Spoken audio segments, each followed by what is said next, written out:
What is going on, Diesel Nation? We're excited to have you guys with us today on the Diesel Podcast. If you're watching this on YouTube and aren't subscribed, make sure and click the subscribe button, like, comment, let us know what you think about the episode.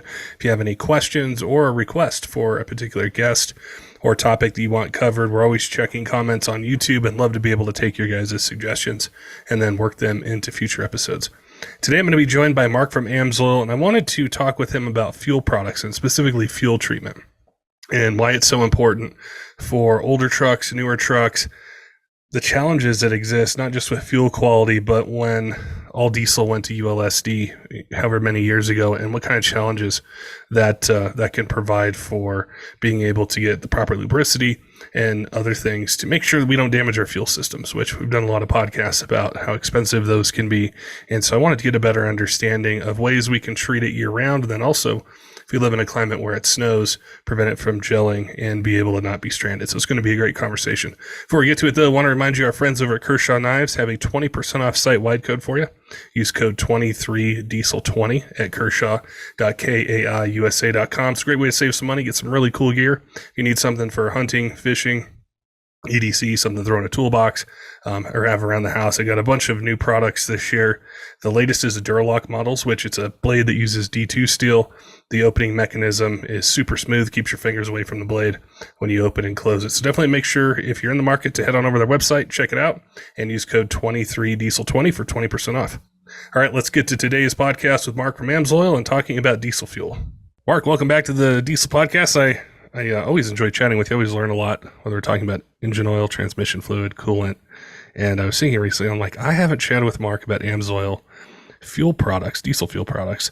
So I thought it'd be good to talk about why we need them if we have a diesel. Maybe someone listening is brand new. Maybe they come from the gas world. They don't know why or what the benefits are to it. So I look forward to learning about conditioning our fuel and different products you guys have. It is a great topic. One of a lot of misinformation on the internet, as you can imagine. But if you can sift through all that, you will find some good resources out there. If there's one thing that you take away from listening to this podcast today, is that if you drive a diesel vehicle and you are not treating your fuel with a fuel additive, you are not treating your baby with the love and affection that it should be. What is every diesel vehicle needs diesel fuel additives on an every tank basis. What is the main reason for it? Why do we need to do it? So, from a variety of reasons, actually. Most notably, and the one that probably causes the most pain, is seasonal changes. Temperature. So the temperature in which diesel fuel can continually flow is not the same as gasoline. So refineries have to make formulation changes to diesel fuel to manage cold weather operability. And because a refinery only blends fuel to a seasonal average, not the day's temperature, a seasonal average, if you get some drops in temperature based on a cold shift and cold patterns based on a jet stream, you can be stuck. And what will happen is the fuel in your tank the waxes will start to solidify. They will plug your fuel filter and maybe your fuel lines, and it will render your vehicle useless.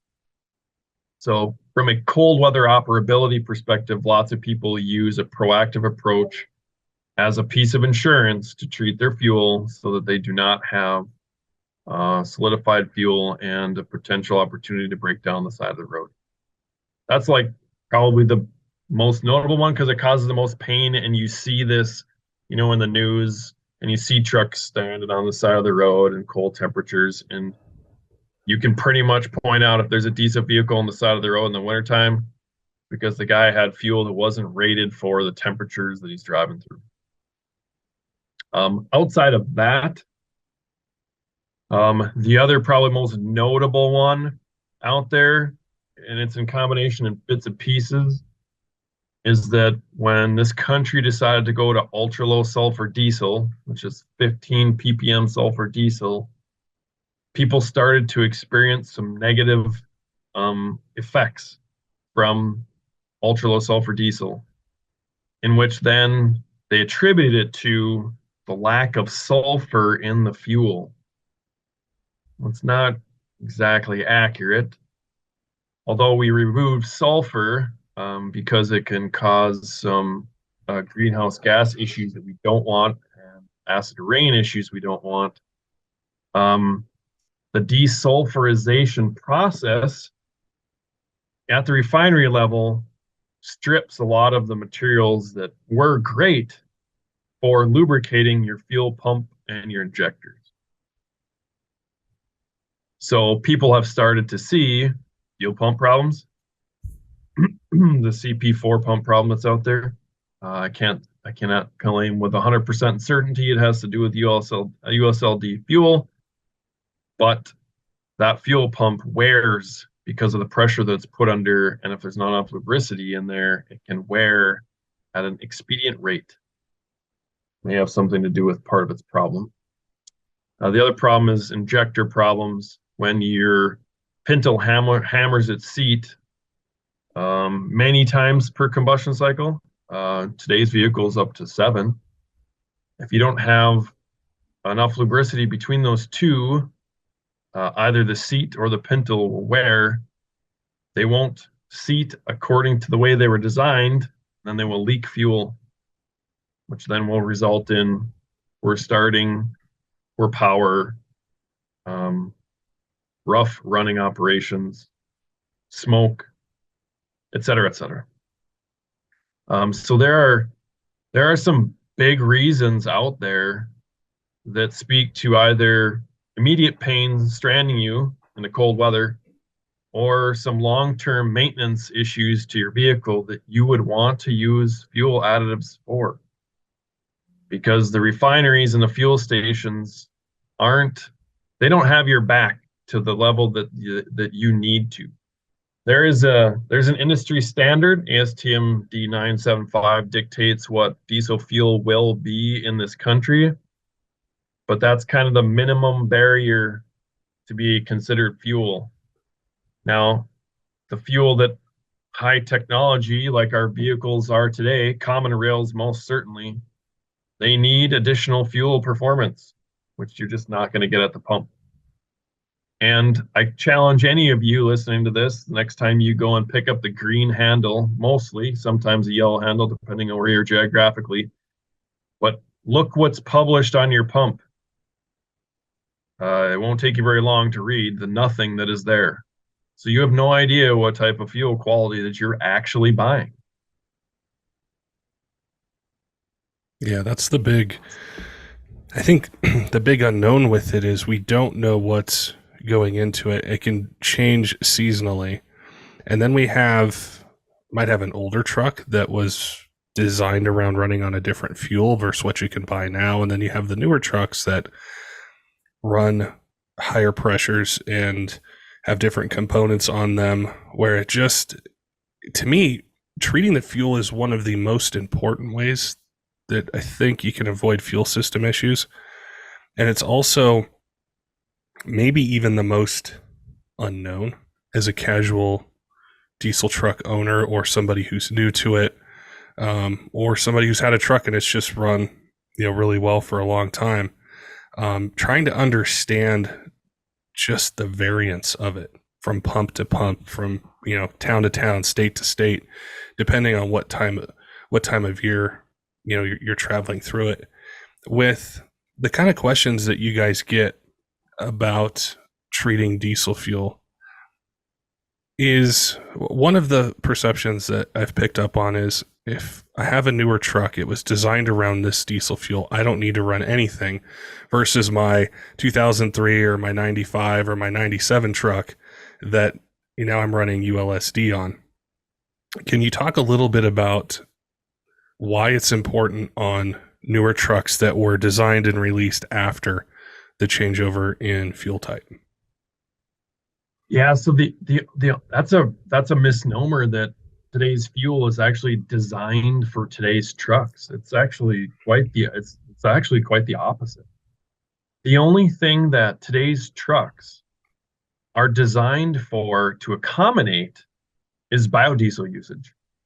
Because biodiesel usage can be really hard on elastomers in a fuel system.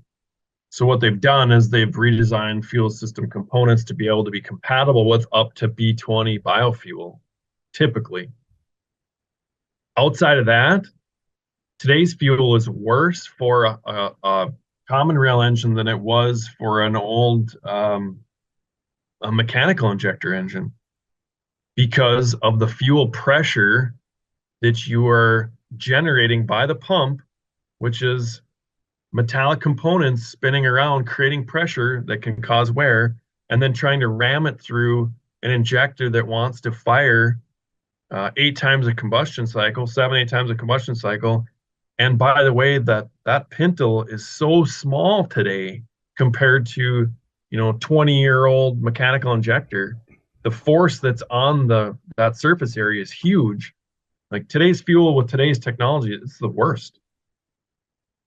That's a really good insight, because that's been my understanding, and maybe some others out there, is a new truck, you don't got to worry about it because it was, designed to run, with it. So that's a really good piece of information for us to think about. As I find a lot of the enthusiasts or people I chat with who, are into diesel trucks and things like that, they might own more than one, and they might own an older one and a newer one. And I think it's incredibly important to understand how any truck, any diesel truck, can really, really benefit to it. One of the things that I wanted to ask you is, while we're on the topic of fuel quality, is the cleanliness of it. Because we hear these terms like, cleaning the fuel system, cleaning the injectors, things like that.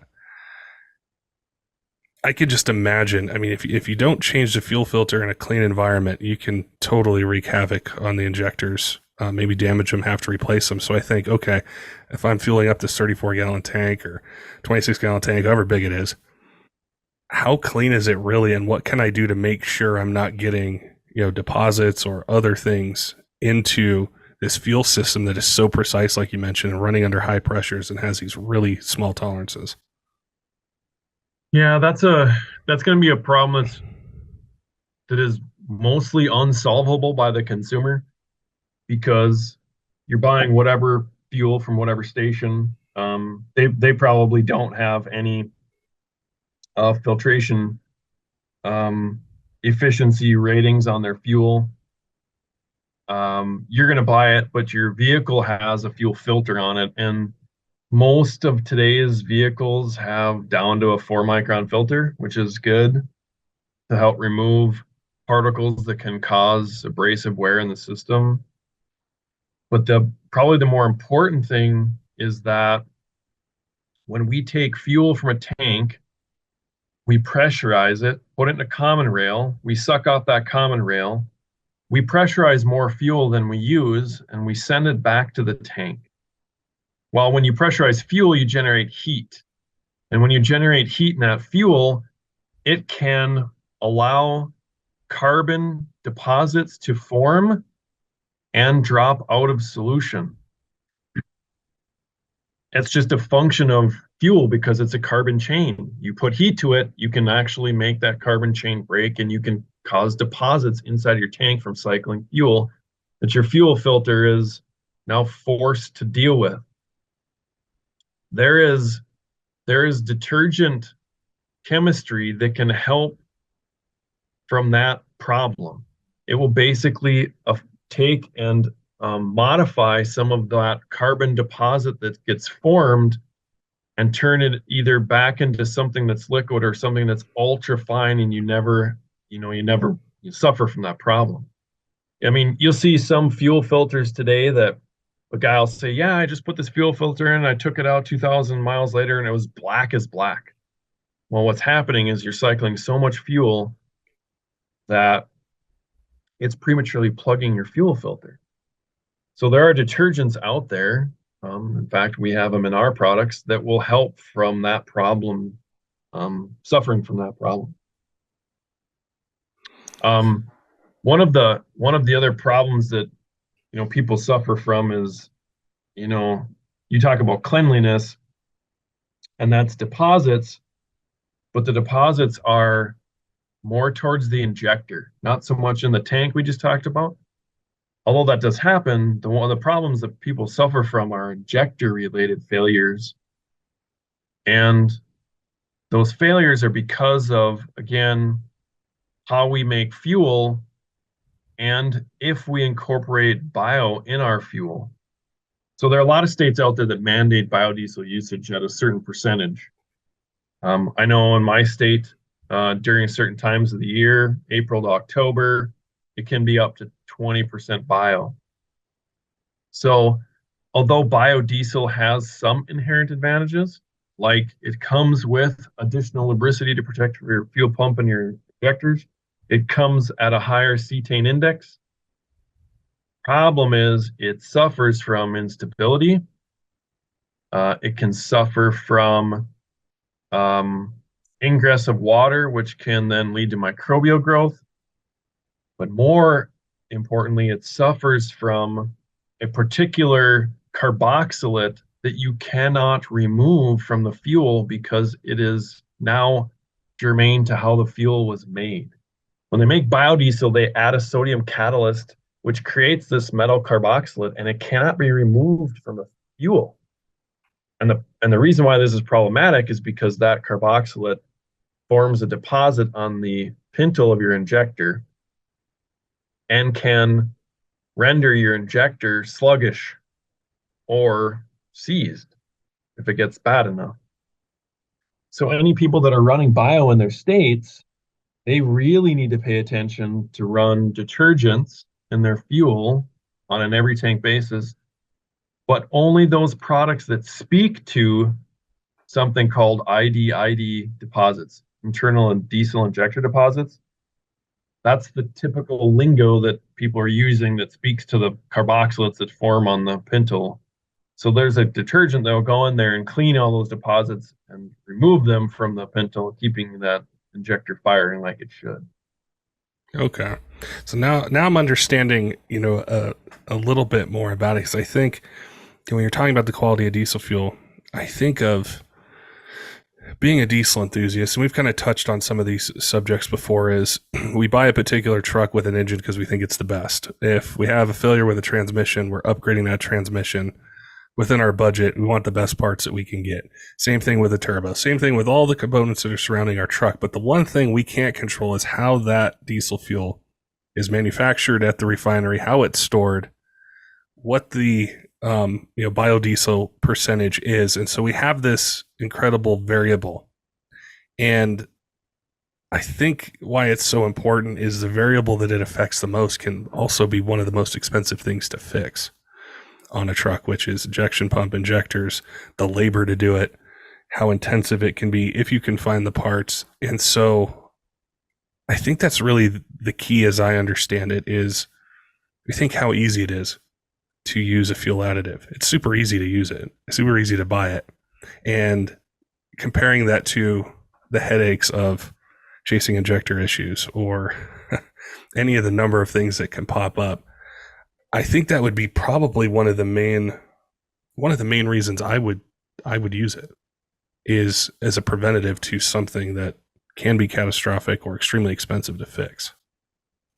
It is the preventative maintenance approach on an every tank basis. It doesn't do your fuel pump or injectors any help if you do it every 3 tanks or every 3,000 miles or every 5,000 miles.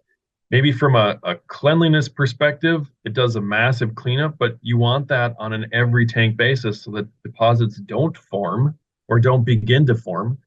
And you're always giving your fuel pump and your injectors the lubricity that they need on an every tank basis. I did a calculation some years ago on the cost of this. How much does it cost on an annual basis versus what would it cost if I needed to replace all my injectors? And back in that day, I was using an injector cost was $800. I'm sure they're well over 1,000 now. And in a V8 configuration, you got 8 of them, plus some labor, and you're wrapped up in $8,000 to $9,000 just to replace your injector. Well, on the flip side of that, what's the cost of running a fuel additive on an every tank basis? Well, the question is, when do my injectors fail? If I don't use a fuel additive, when will they fail? Or if I do use a fuel additive, when will they fail? Well, that's tough to predict because there's no science that will demonstrate that repeatedly. But I've seen injectors fail in trucks at 60,000 miles. I've seen injectors fail at trucks at 120,000 miles. And I know trucks that are over 120,000 miles that are running like new, but they've been running fuel additive since day one. So I can't predict when they will, but if you do just a quick math on, let's assume that your injectors will fail at 120,000 miles. It costs you, if you buy our product, it costs you about $300 a year. Now, if you put on 20,000 miles a year, that's 6 years. That's $1,800. But $1,800 is way cheaper than $9,000. And that's presuming that your injectors, even make it to 120 before having a problem. Again, yeah. I've seen ones that suffer at anywhere between 60. I've seen them at 80, 100. So it's the preventative approach. It's the more cost-effective approach to make sure you're treating both your pump and your injector.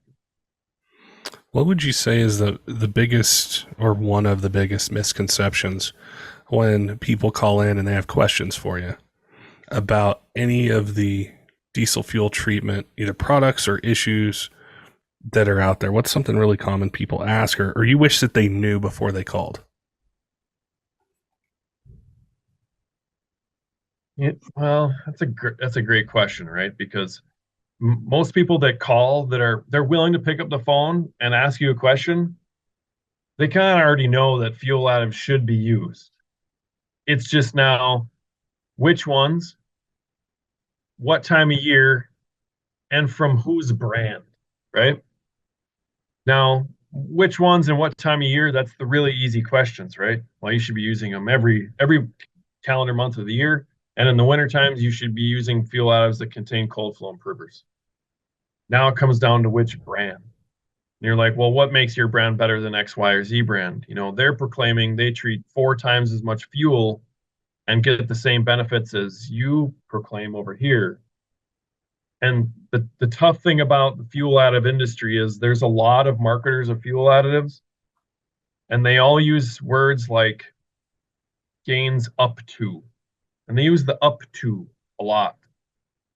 And the reality of it is if you can take that fuel additive and run it through some ASTM standard tests, the up to is, well, they won't always provide that, but they will in some fuels. The problem with this, not the problem with this country, but if you're going to try to make a fuel additive for this country and you want a one-size solution for everybody, you have lots of different fuel sources to have to accommodate. And the fuel that they may be made in California versus Minnesota versus Illinois versus Pennsylvania, although they need to meet ASTM D975, depending on where the crude oil comes from, whether it's Canada, North Dakota, the Bakken, etc., Texas, whatever, that crude will produce different quality fuel.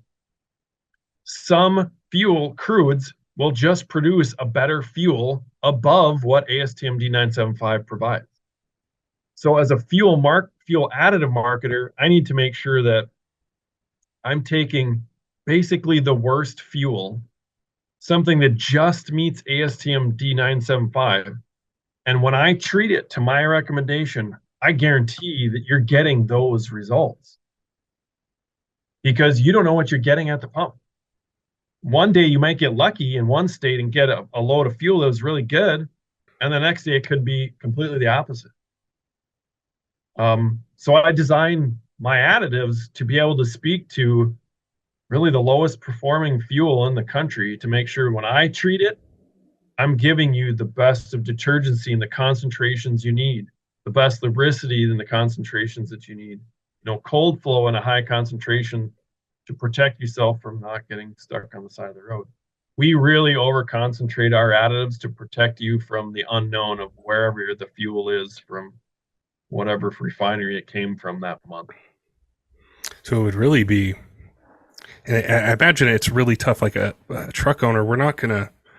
We might know a little bit about everything or a lot about one or two subjects, but fuel quality and where crude comes from and just how much it can vary would be really tough for us to have a concept of before we call you guys. The other tricky thing about that is just because the fuel may be made in Minnesota this week, that fuel goes into the pipeline and it could be transferred to Texas and it could be sold there. So fuel gets traded in pipelines every single day in this country, and you just don't know where the fuel is coming from in any given month. One of the questions I have that I struggle with understanding its relationship to performance, because I see it a lot out there, is cetane. What is that, and why should I pay attention to it as it relates to driving my truck every day, using it for work, just everyday uses? What does it mean? So your cetane improver, cetane index is a measurement of cetane in your fuel. The cetane in your fuel improves the efficiency of combustion. So as you atomize fuel and all of those micro droplets that are getting blasted in your combustion chamber, cetane improves its combustion in cylinder. It's why and for this reason, you will hear people say, man, you put the cetane improver in my truck, feels like it's got more power. Well, when Ford designs an engine and proclaims it makes 400 horsepower, it makes 400 horsepower. It's just that you're capturing more of that every droplet burn in the combustion chamber instead of some of that actually making it out the exhaust valve into the manifold. So then it feels like I have more power because I'm burning more of the power where it matters in cylinder. So people that want this reaction, they want this feeling of more power, will typically use cetane improvers. Or they like the reaction it has in colder weather and the ability to start and fire that engine. It does have an improvement in starting capability. Older engines that smoke more, again, more burning of the fuel in cylinder and less burning out the pipe is better. So they'll use cetane improver for that. It's the additive of the ones that are available for diesel fuel additives that is probably the one that people pick and choose whether they want it or not. You don't need to have it. Some people want that feeling, and they want the perception of the power that it's producing or the better starting that it is providing. But its overall goal is just to try to burn all those droplets in cylinder instead of elsewhere. Is there, with the way that fuel is made, is there a certain rating that it should be at, or like a minimum? How we were talking about a quality it needs to be made to. Is there a minimum that exists? Yeah, 40. So the ASTM standard dictates it needs to be over 40. Again, depending on where the fuel comes from and where the crude comes from, you could have cetane values in the 50s straight from the refinery, unadditized. That's just because the crude at that point, that's what it could generate. Or you could have 40. If you ran 40 fuel and then you did some tests, you did some polls, or you did something, and then you back to back ran a 50 fuel or a 55 fuel, you'll notice the difference. Yeah, I think it's one of the major takeaways that I'm learning from this is there's so much variance out there that I just don't know. Like later today when I fuel up, I don't know what I'm getting. I just know that I put my card in, fuel it up, leave, that's it. But I have no idea the cetane rating, really any of it. And I think taking that variable out is what would help me know that I'm protecting my truck, which I want to do. I have had to do injector jobs before, and I think it was because, it's a truck I didn't buy new. I bought it from somebody else. They weren't on top of their maintenance. I looked at the fuel filter and I'm like, oh man, this is going to be, a project. And shortly after, I'm doing injectors on it. So that's what I think, we all want to avoid. I did notice, I was looking around on the website and I saw the diesel all-in-one that Amsoil has. And what I really liked about it is it had everything in one bottle for me. So I didn't need to really even think. I could just, see how much I use for the given dosage, and the ejector clean, the cetane boost, the cold flow, all those things are already in there. So I think that makes it really convenient for people. We've tried to do the ultra convenience approach, right? We also have them individually in bottles. So if you just want a cold flow improver, you can just buy that. If you just want a cetane improver, you can just buy that. You can buy a combination of detergent and lubricity together, buy that bottle. You can buy one that contains detergent, lubricity, and cetane. That's a combination.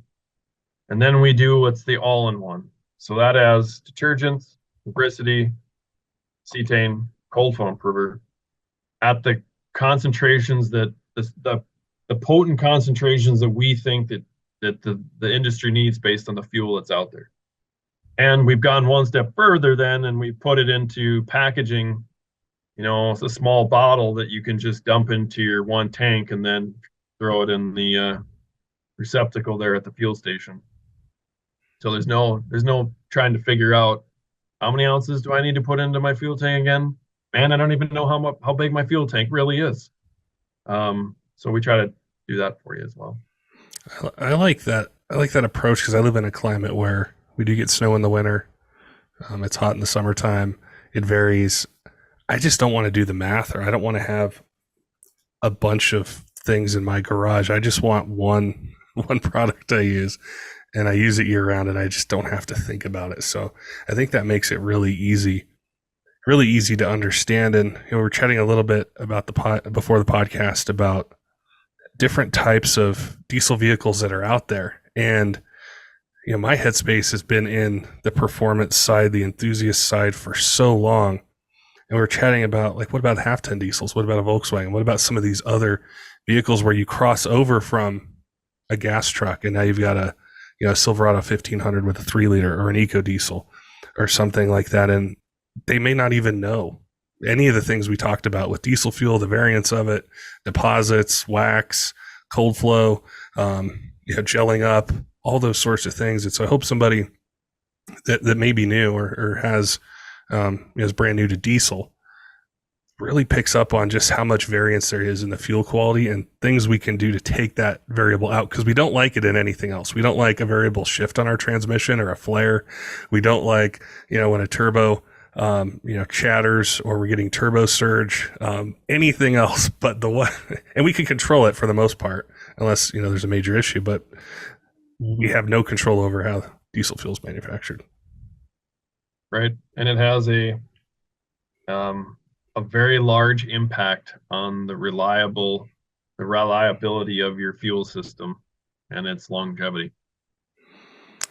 Awesome. Well, I appreciate you chatting with me about it. I've learned so much through a bunch of these different topics we've covered, over the years with, like the last one we're chatting about engine oil, which I encourage people to listen to if they have it, transmission fluid, coolant, and then diesel fuel. And we even chatted about gear oil before and the importance of that. But I think fuel treatment is one of the things we can tend to overlook because it's so common. We're fueling up.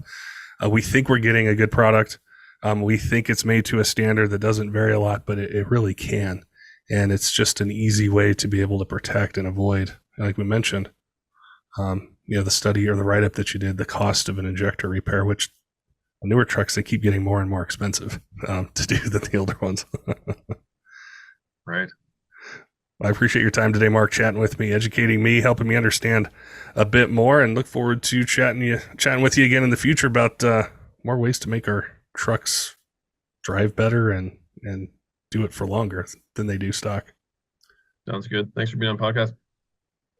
Don't forget, diesel fans, make sure and head on over to kershaw.kaiusa.com if you're in the market for a knife for EDC, hunting, fishing, something to use at work or around the house. They've got a ton of different products for you, and we really appreciate them offering a discount code just for you guys. So if you use code 23diesel20, you get 20% off site-wide. They've got a ton of new models and a bunch of different knives to really meet any budget that you may have, or if you're a knife enthusiast and love different types of handle materials, opening mechanisms, they've got something for you. Their newest models are the Duralock, which have a D2 steel blade. There's a bunch of different designs for handle materials.